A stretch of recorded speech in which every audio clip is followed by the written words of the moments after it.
Ne jemi bota, kështu quhet festivali i parë i artistëve të vegjël të Qendrës Kombëtare të Kulturës për Fëmijë, i shfaqur në Teatrin e Komedisë.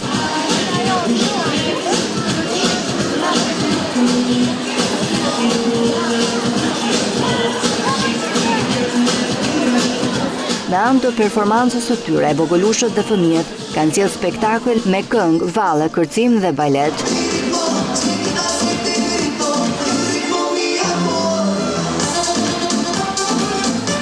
Qendra Kombëtare e Kulturës për Fëmijë, ose e njohur ndryshe si ish Pallati i Pionerëve, nëpërmjet aktiviteteve të shumta, jep jetë skenave shqiptare, duke sjellë artistë të talentuar.